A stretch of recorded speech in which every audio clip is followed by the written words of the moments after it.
Hey guys, how you doing? This is Paul from Paul and Tech, and today I'm going to be doing a review of the Logitech K360 wireless keyboard. Enjoy!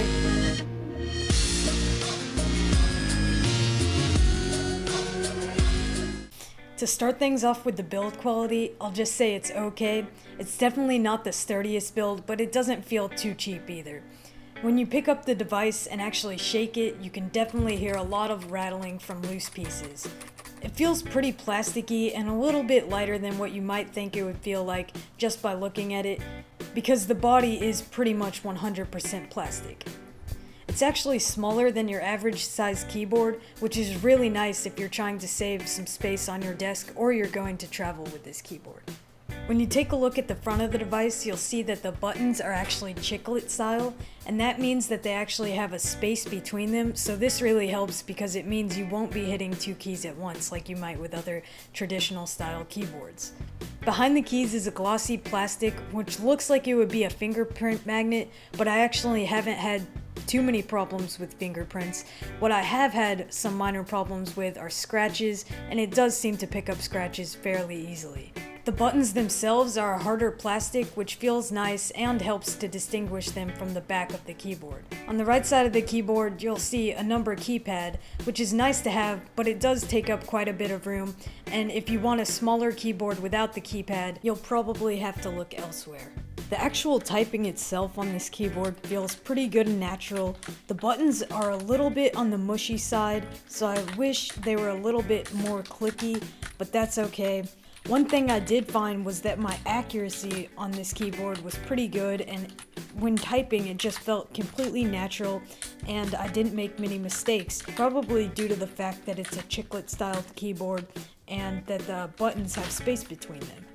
In the top left corner, you'll see a skip to beginning, a skip to end, and a play pause button, which are actually pretty convenient to have right up there in the top left corner, and I find myself using those a lot more than I thought I would when I first got this keyboard. Right in the middle, you'll notice a Logitech logo, and then all the way over to the right side, you'll notice the volume keys, which again are really nice to have to just control your volume whenever you want.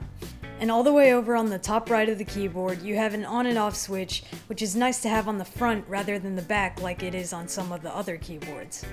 One thing to keep in mind is that this keyboard does not have a backlight, so if you're looking to use this keyboard in the dark, you should probably look for another product. Flipping the keyboard over, you'll notice 4 rubber grips on each of the 4 corners to help it stay in place so it won't be sliding around on your desk. Also, there are 2 kickstands to prop it up if you don't want to type with it flat. Right in the middle is a latch that gives access to the batteries, which brings us to the battery life. The battery life on this keyboard is outstanding. With only 2 AA batteries, Logitech claims this keyboard to have up to 3 years of battery life. And obviously I haven't been able to test this yet, but I've been going strong on the same AA battery since June and it's been working great. Also behind the latch, you'll find a slot for the USB plug-and-play wireless receiver.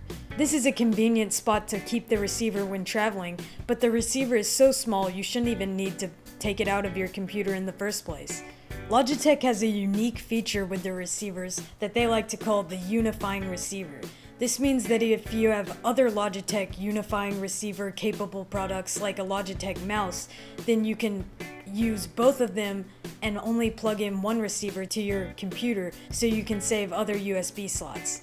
This would really come in handy, but I haven't been able to use it because I don't really have any other Logitech products. When Logitech says this is a plug-and-play receiver, it really is. All you need to do is plug it in and you're good to go. You really don't have to install any software or anything. You just plug it in and it works, and that's a really big plus for this product. As we're talking about the receiver, I'll just say the range is pretty good. I can typically get about 15 feet, so unless you need to be really far away from your computer when you're using this, it shouldn't be a problem. As far as colors and pricing, the keyboard comes in many different colors, many different designs as well. I'll leave the link to the Amazon page for those down below. The price for this is only $22.49 on Amazon at the time of this recording, and I highly recommend it. Unless you need a very high quality keyboard, this will definitely suit your needs perfectly. Alright guys, that about wraps it up for this video. Thank you so much for watching. If you liked this video, please give me a thumbs up down below, and if you didn't like it, leave me a comment down below saying what I can do better in the future to improve my videos. And don't forget to subscribe for some more content coming from me in the near future. Thanks.